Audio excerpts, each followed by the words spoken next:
Cek.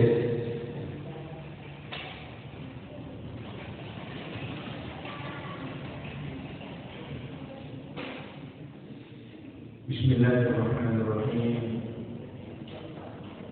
Assalamualaikum warahmatullahi wabarakatuh.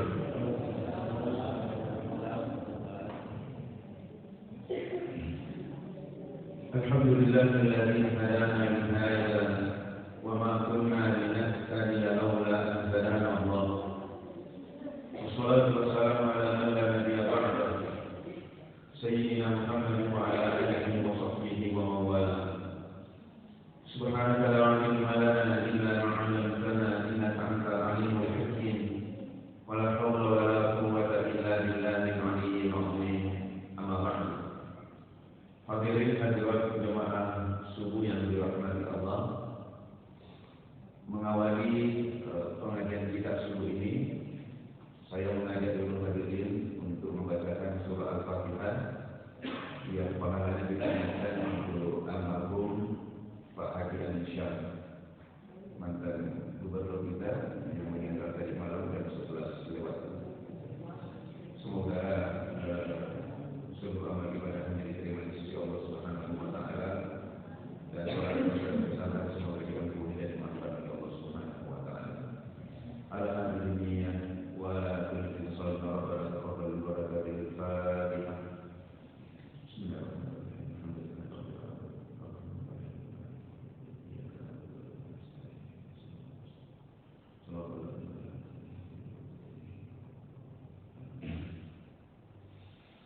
Terima kasih. Saya mau cerita sedikit bahwa beliau itu adalah orang baik, dan saya kira kita juga bersaksi bahwa beliau adalah orang baik. Dalam sebuah hadis disebutkan bahwa siapa yang meninggal dunia, kemudian ada yang bersaksi, ada riwayat menyebutkan 3 orang, ada yang menyebutkan 4 orang bersaksi bahwa dia adalah orang baik, maka itu sudah cukup menjadi jaminan ampunan di hadapan Allah Subhanahu wa taala. Beliau itu ketika menjabat dulu sebagai gubernur, gampang sekali kalau mau ketemu Pak. Datang ke masjid saja sholat jemaah subuh. Datang ke masjid sholat jemaah subuh, ketemu itu sama beliau. Karena pasti ada masjid kalau subuh. Dan itulah tanda-tanda seorang mukmin, ya, itu adalah terjaga sholat jemaah subuhnya. Dan dalam sebuah riwayat disebutkan bahwa orang yang sholat subuh pada hari itu, sholat subuh berjamaah, itu berada dalam jaminan Allah. Artinya dalam jaminan Allah, kalau dia meninggal hari itu jaminan bahwa dia husnul khatimah. Bagaimana tadi saya teringat dengan saudara kita, yang hari Pak Saifuddin Al-Badr, karena hari meninggal itu kan beliau masih sholat jemaah subuh di sini, sholat jemaah subuh. Tiba-tiba siangnya kita dapat kabar bahwa beliau meninggal. Saya teringat sekali tadi bahwa dia adalah orang baik dan meninggal dalam keadaan husnul khatimah, karena pada hari meninggalnya itu kita masih ada di masjid sholat jemaah subuh.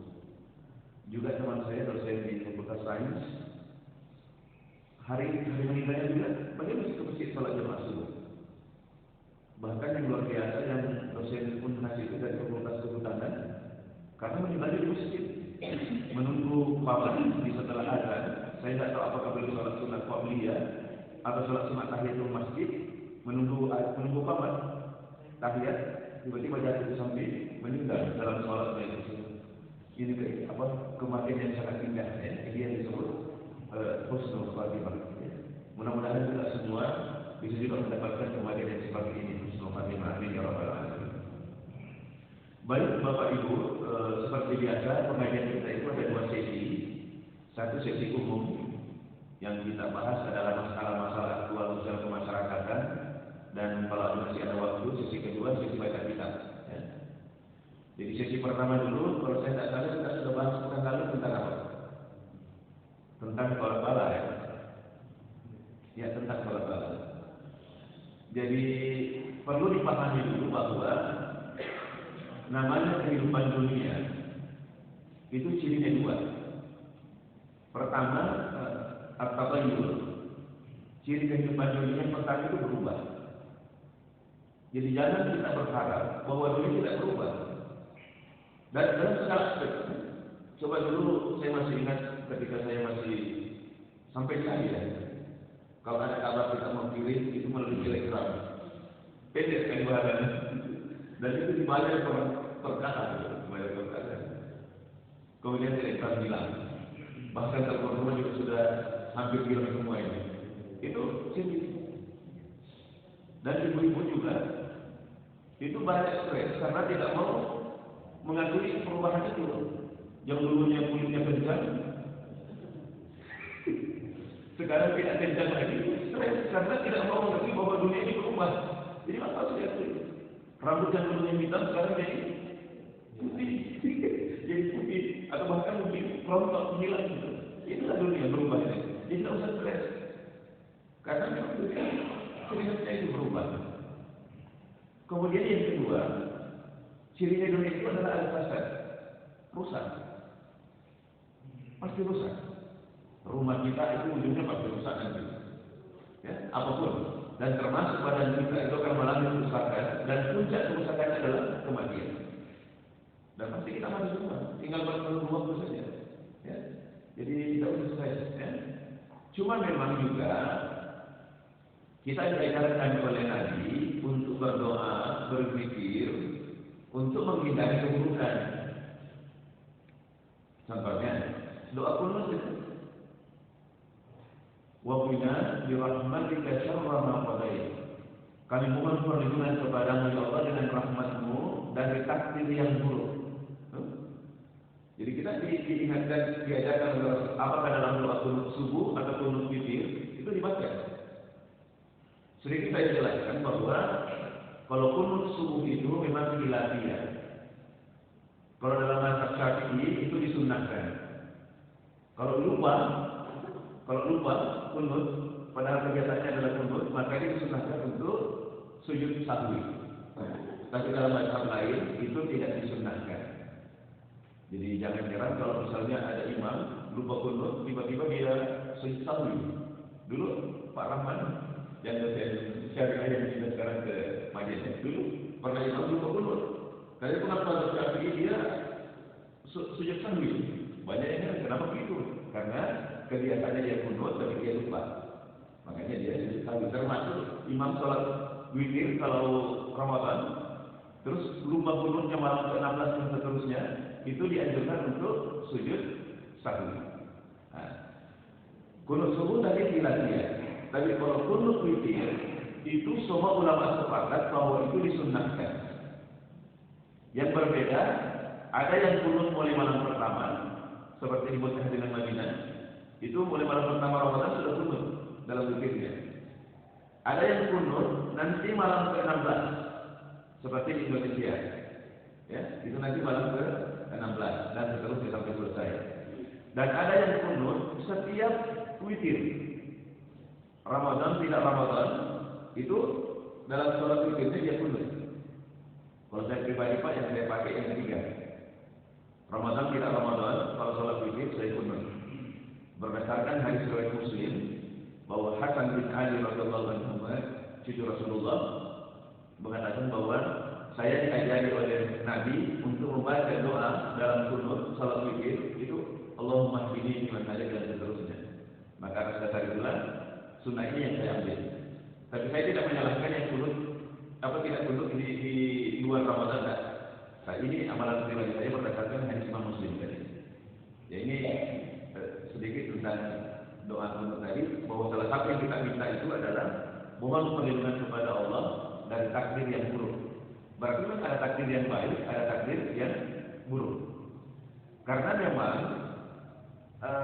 takdir itu kan ada dua ya. Ada yang mubram, yang tidak ada campur tangan manusia di dalamnya, tidak bisa diubah itu. Misalnya kita lahir dari orang tua mana, tak pernah kita mau jadi anak siapa, itu harus diterima. Kita terlahir dari suku apa, itu tidak pernah kita pesan, tak pernah request. Makanya tidak boleh menghina nasab orang lain, tidak boleh menghina suku orang lain. Kenapa?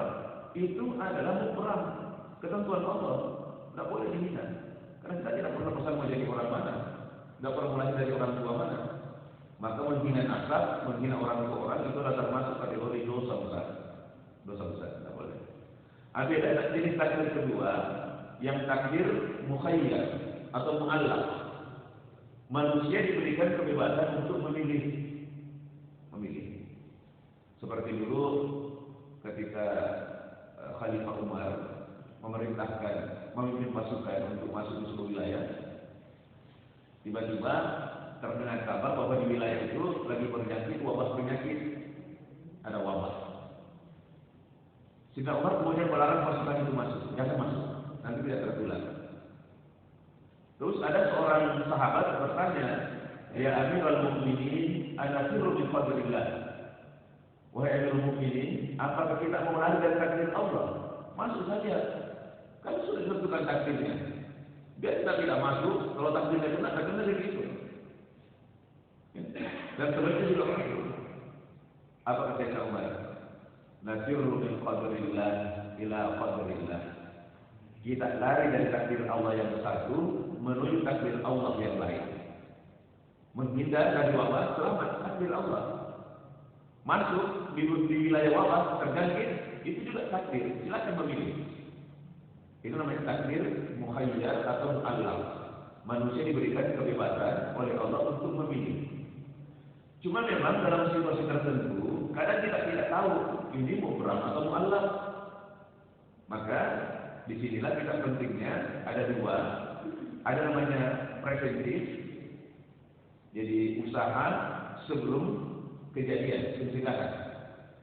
Dan ada usaha kuratif. Kalau sudah kejadian, apa yang kita lakukan? Itu. Kalau tindakan preventif, saya kira yang lalu saya sudah sampaikan pada pengajian yang lalu. Di antaranya adalah ketika keluar rumah, baca apa?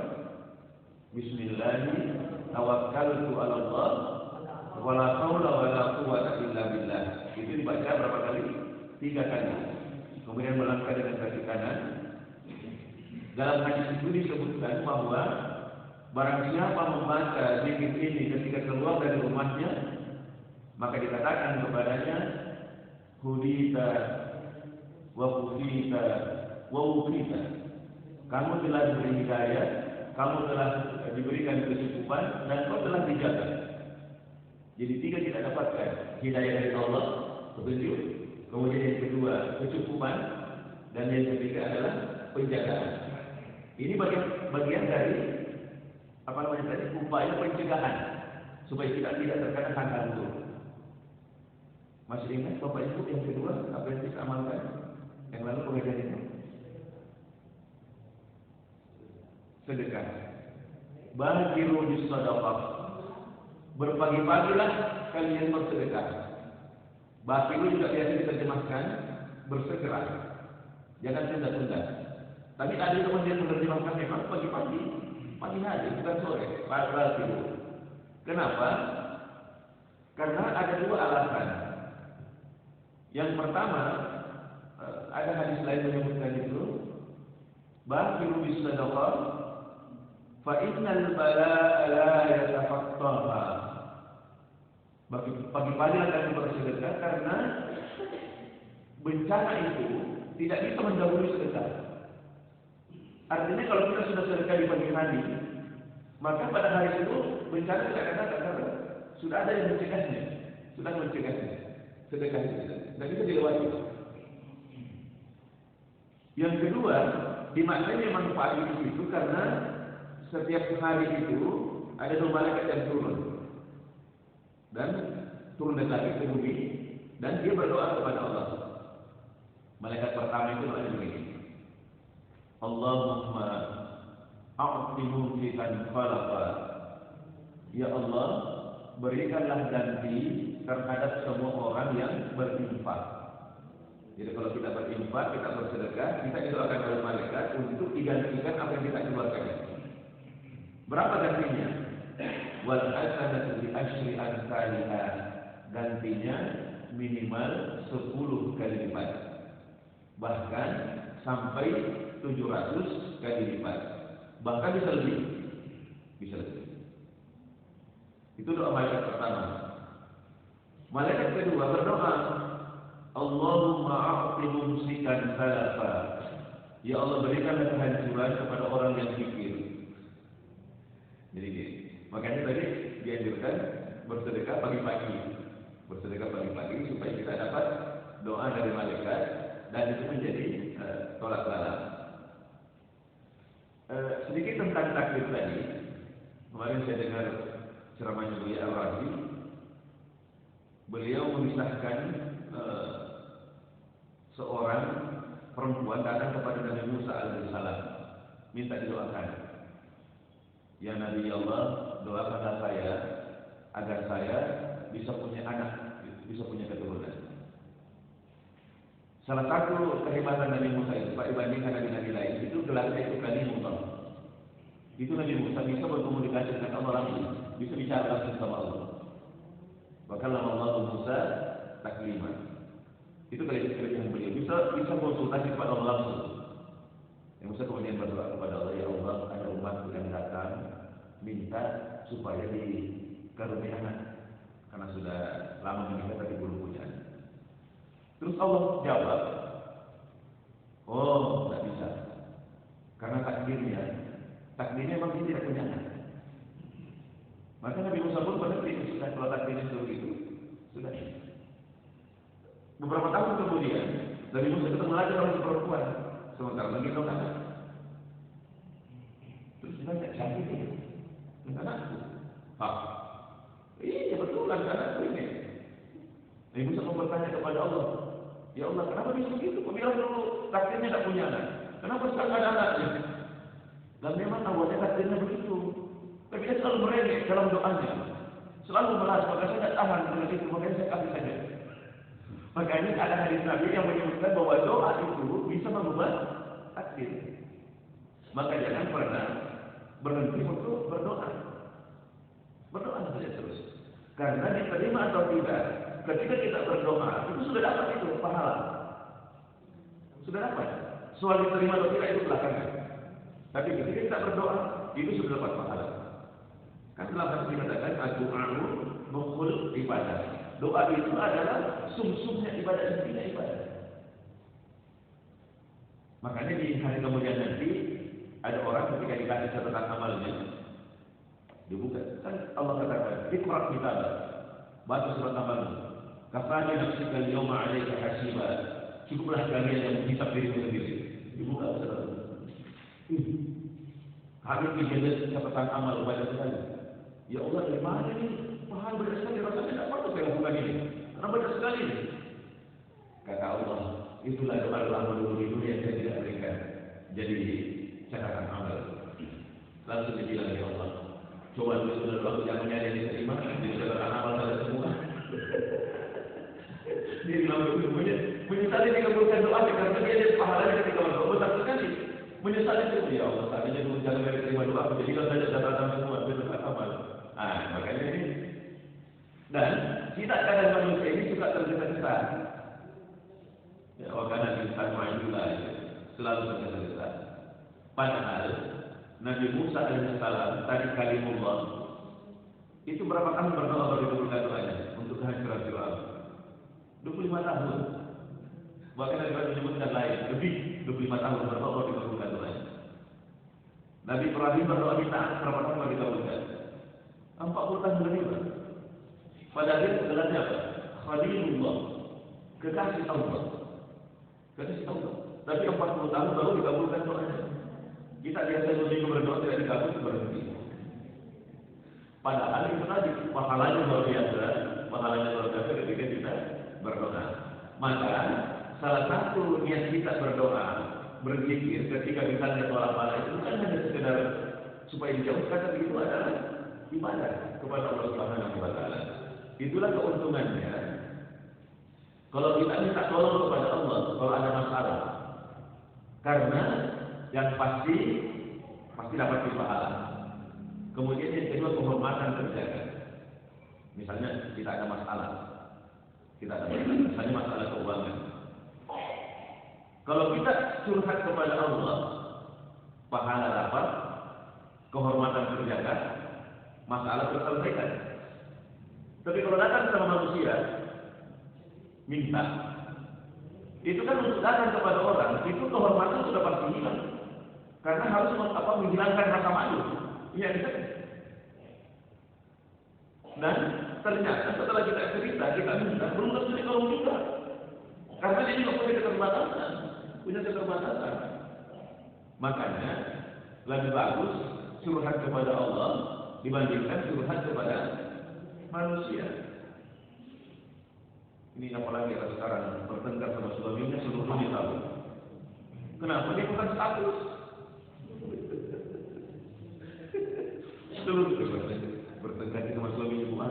Menurut apa itu statusnya? Ini seluruh dunia tahu. Itu malu.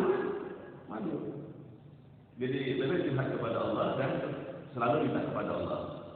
Ini perlu kita tahu betul dan mengamalkan karena memang ada kecenderungan manusia itu selalu itu ingin menjaga eksistensinya. Kalau dalam psikologi itu apa namanya itu? Self mechanism defense. Jadi mekanisme pertahanan diri. Ya itu otomatis. Jadi semut kecil saja, semut yang jelas-jelas mati kalau diinjak, tapi dia tidak akan mau mati sebelum menggigit. Pasti melawan dulu. Itu mekanisme pertahanan diri. Nah, cuma memang orang ketika mencari ini, melakukan mekanisme pertahanan diri ini, ada yang salah jalan dengan melakukan kemusyrikan. Nah itu kan, ini yang bahaya. Ada dulu saya masih ingat waktu saya masih kecil ada pencuri ditangkap di Polres Goa. Itu ditembak kebak senjata, nggak mempan hidup. Dipukul polisinya capek. Dia tidak merasa kesakitan. Ternyata ada keluarga mendekati dengan pendekatan halus, terus bisa diganti ilmunya. Ternyata ilmu kemusyrikan. Itu baca-bacanya, salah satu potongan bacanya dia bilang begini. Iya anak tunggal nasakalai. Kalau diterjemahkan itu bilang saya lah anak tunggalnya Tuhan. Nah Tuhan lam yalid wa lam yulad, tidak beranak dan tidak diperanakkan. Jadi baca-bacanya jadi dia kebal. Itu karena dibantu oleh setan. Ini bahayanya. Nah ini kalau terbawa mati, ini orang muslim itu kan bahayanya dua yang paling besar. Satu, lain asyrakta la yahbatanna amal. Jika engkau menyebutkan Allah, maka hancurlah seluruh ibadahmu. Pokoknya biar orang banyak ibadah, dengan satu kemusyrikan habis semua. Yang kedua, dosa kemusyrikan kalau terbawa mati, Inna Allah la yaghfiru an yushraka bihi wa yaghfiru ma duna dzalika liman yasha. Itu Allah tidak akan mengampuni dosa orang yang menyekutukannya dan masih mengampuni dosa lain bagi orang yang dikehendaki. Kalau bukan dosa kemusyrikan, di sana ada kemungkinan fa yaghfiru liman yasha wa yu'adzibu man yasha. Allah mengampuni siapa yang dikehendaki dan menyiksa siapa yang dikehendaki. Kalau bukan itu kemusyrikan. Disiksa sekalipun, masuk neraka sekalipun masih ada di ujungnya. Masuk surga di nanti. Walaupun mungkin masuk neraka ya beberapa hari. Tapi ingat satu harinya akhirat. Ka'al bisadatin mimma ta'udun. Itu sama dengan 1000 tahun dalam hitungan kalian di dunia. Ada. Jadi kalau 1 tahun berulang. Tapi biar bagaimana banyaknya dosanya, kalau dia masuk neraka, yang penting bukan di kemusyrikan, ada di ujungnya. Pasti nanti masuk surga. Tapi kalau kemusyrikan dibawa mati, tidak ada ampunan dan masuk neraka tanpa ujung. Makanya perlu diwaspada. Jangan menganggap enteng ini masalah kemusyrikan. Boleh jaga enteng, bahaya. Makanya salah satu itu, kehati-hatian kita. Jangan menggunakan jampi-jampi baca-baca yang tidak diketahui maknanya. Jangan. Kemudian pada baca-baca kita apa artinya bahasa apa ini? Jangan. Karena boleh jadi itu adalah nama-nama jin kafir yang kita panggil dan membantu kita. Dan memang jadi seperti tadi dia kebal. Dia tidak mempan dipukul, Kenapa? Karena dibantu sama setan. Tapi efeknya kemusyrikan itu luar biasa. Ya, jadi hati-hati. Kalau mau ngambil tolak bala, ambillah tolak bala yang sesuai syariat, yang diajarkan dalam Al-Quran, diajarkan dalam hadis. Kalau dalam hadis tadi saya sudah sampaikan, tadi Bismillah tawakkaltu Allah, kemudian ada sedekah, kemudian masih ada bacaan yang pernah saya sampaikan juga, ayatul kursi. Ayatul kursi dibaca tiap selesai sholat 5 waktu. Itu fadilahnya, apa fadilahnya? Satu, orang yang mengamalkan ayat kursi tiap selesai sholat 5 waktu, yang menghalanginya untuk masuk surga hanyalah kematian. Begitu dia mati, jika dimasuk dalam barzah, sudah dapat tembusan dari surga, fasilitas dari surga. Jadi zikir-zikir yang lain Bapak Ibu boleh ditunda. Zikir yang lain boleh ditunda. Tapi ayat kursi jangan berdiri sebelum dibaca setelah selesai sholat. Saya lihat kalau ada jadwal serang di daerah, sehingga sholat jemaah subuh misalnya di sebuah masjid, kan mau kita mau cepat-cepat ini pergi, ya boleh cepat-cepat, tapi tetap selesai sholat kursi dulu. Nanti di mobil baru lanjutkan sedikit dan sebagainya, baru lanjutkan di mobil sambil nyetir, matikan dulu radio, matikan, kemudian sedikit sepanjang jalan untuk. Tapi ayat kursi jangan ditinggalkan sebelum selesai dibaca, jangan berdiri sebelum dibaca ayat kursi setelah selesai sholat. Itu satu fadilahnya. Kemudian fadilah kedua, insya Allah kita senantiasa dalam penjagaan Allah. Jadi ada malaikat yang mengawal kita. Dan itu pernah ada kisahnya kan, seorang perempuan yang tidak diganggu oleh seorang pemabuk dan perampok. Kenapa? Karena perampok itu melihat bahwa malaikat perempuan ini bukan sendirian, ada yang temani. 2 orang katanya laki-laki, padahal perempuan itu jalan sendiri. Terus yang 2 itu siapa? Nah itu berarti ada yang kawal dia. Salah satu amalannya dia adalah itu tadi, ayat kursi. Sebelum saya lanjut ke tolak bala yang lain, masih ada pertanyaan mungkin dari jemaah, silakan. Iya, silakan. Waalaikumsalam warahmatullahi wabarakatuh.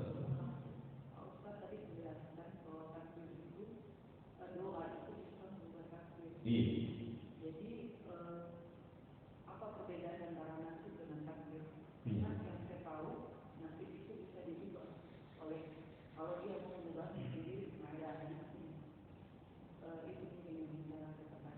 Iya. Waalaikumsalam warahmatullahi wabarakatuh. Kalau takdir kan kita belum tahu sebelum kejadian. Ya sudah kejadian belum tahu bahwa ini takdir itu.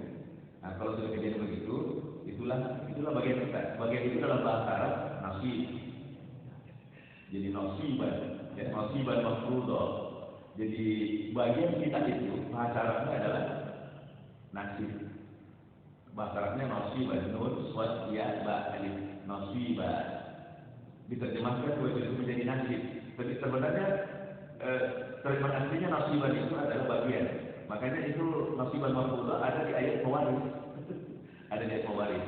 Laki-laki dapat sekian, anak-anak perempuan dapat sekian. Itu kan nasiban mafruḍah, nasiban mafruḍah. Jadi bagian yang sudah ditentukan. Pernah saya baca ungkapan orang, hati-hati dengan pikiranmu, karena itu bisa menjadi ucapan.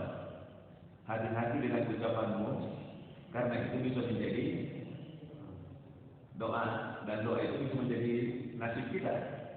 Jadi dari pikiran menjadi ucapan jadi nasib. Dan memang kita diperintahkan untuk berbicara yang baik-baik untuk diri kita.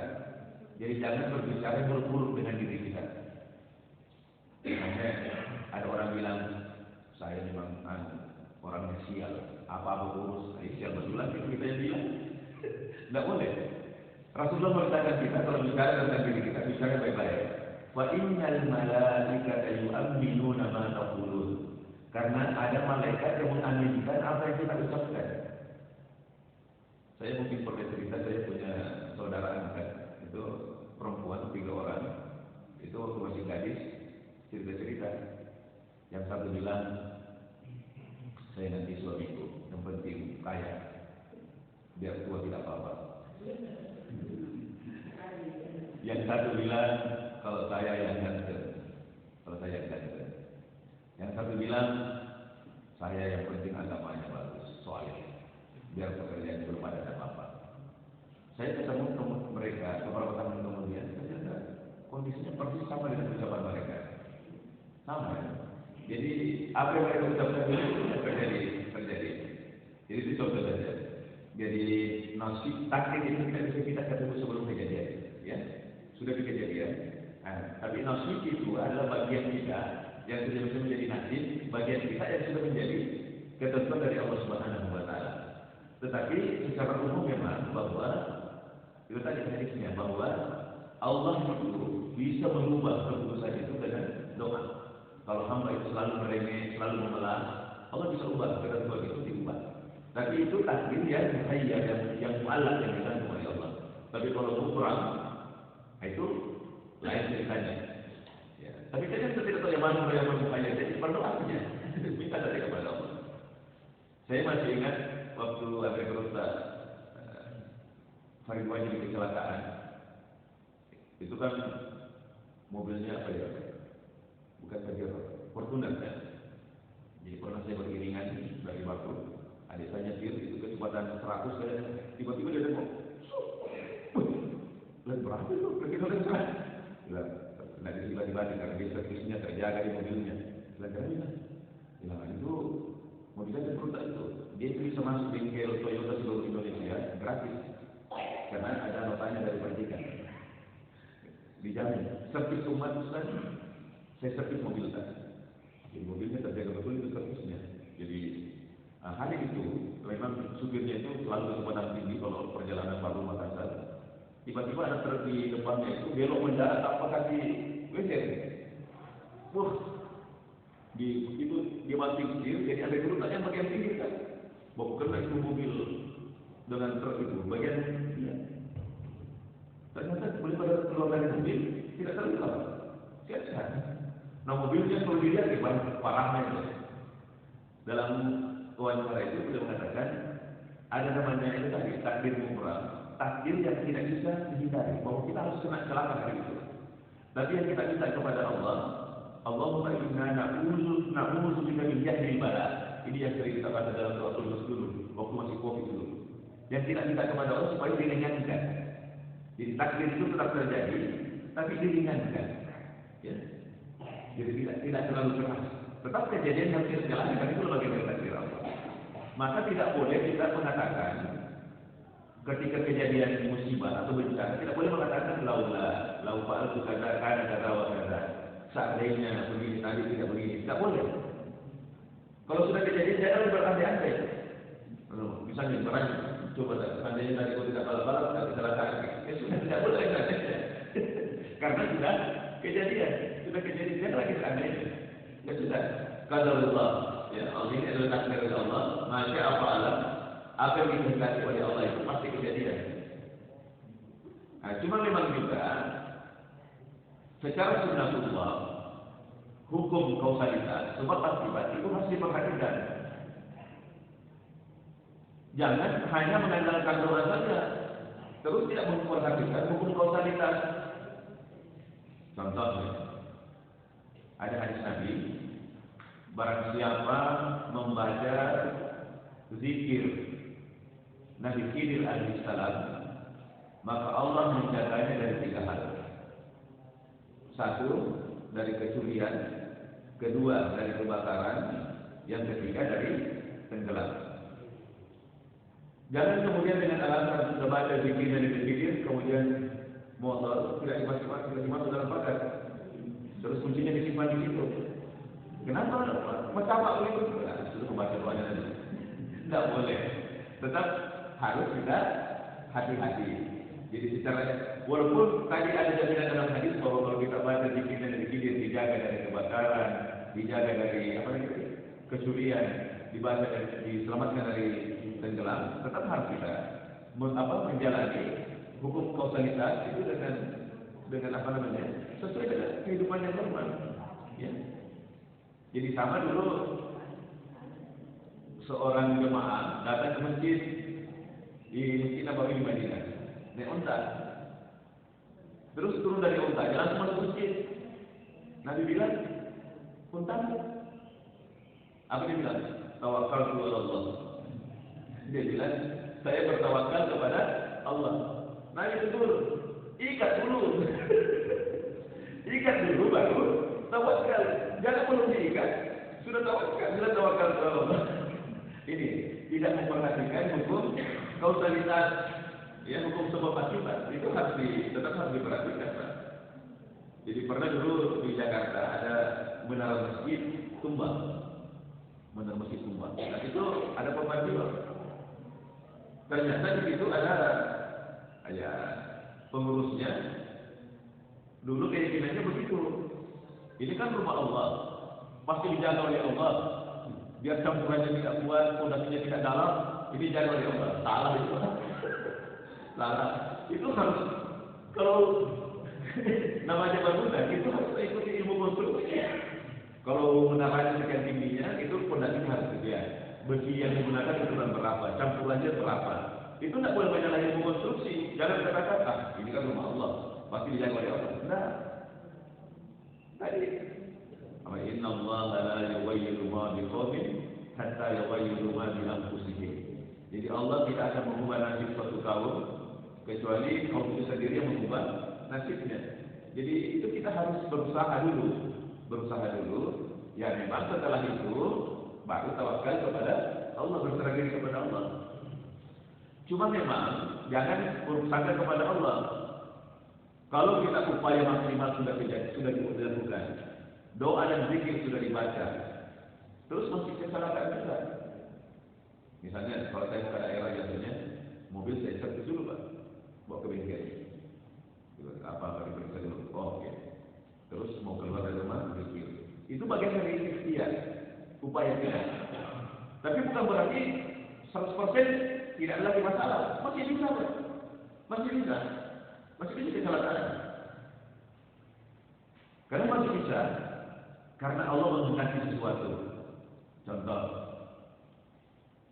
ada teman saya dulu waktu saya pergi ceramah di Timika, ada teman saya kuliah di sana, tapi jemaah tabligh. Jadi waktu diperintah komandannya berangkat, bilang itu komandan, di mana dulu ini? Lambat ya tidak. Saya kalau jalan terus masuk ke dulu, saya sholat di mana? Kalau saya mati, menjamin saya sholat di akhirat. Dia sholat dulu baru berangkat. Terus ketika berangkat itu dia punya nasi dos berapa itu disusun di belakang. Tiba-tiba nasi perjalanan nasi dos itu jatuh. Dia turun perbaiki. Tiba-tiba ada bos lain lewat. Tidak cukup 5 menit itu bos yang lewat itu berondong senjata dari KKB itu. Jadi Allah sengaja kasih jatuh nasinya tadi supaya dia berhenti, karena dia sudah ditunggu. Jadi itu kadang Allah memberikan kita musibah yang kecil untuk menyelamatkan kita dari musibah yang lebih besar. Jadi bukan berarti kita sudah servis mobil kemudian sudah baca doa terus tidak ada lagi kesalahan, masih bisa untuk menyelamatkan kita dari musibah yang lebih besar. Atau yang kedua, sampai bahkan mati sekalipun kita kecelakaan kemudian meninggal, dipastikan bahwa matinya itu husnul khatimah. Karena boleh jadi kalau dikasih lagi umur lebih panjang, nanti dia mati tidak husnul khatimah. Jadi ini sudah dia dalam posisi yang bagus, matikan dia dalam posisi seperti ini supaya kembali kepada Allah husnul khatimah. Jadi jangan buruk sangka. Saya sudah berusaha, saya sudah berdoa, karena musibah begini. Itu yang terbaik. Itu yang terbaik. Karena kita tidak tahu jangan pernah gimana. Jadi jangan pernah suudzon kepada Allah. Jangan pernah suudzon. Allah itu tidak pernah salah dalam mengambil keputusan. Kita yang sering salah dalam menyikapi dan memahami kebijakan Allah. Saya kira begitu, Bu ya. Jadi kita hanya berusaha dan berdoa saja. Setelah itu serahkan kepada Allah. Apapun yang Allah berikan itu yang terbaik. Karena orang beriman itu semuanya baik. Ya, itu kan Rasulullah mengatakan, "Ajaban lil amril mu'min." Saya kagum itu dengan orang-orang beriman. Inna amrahu kulluhu khair. Semua urusannya itu bagus semua.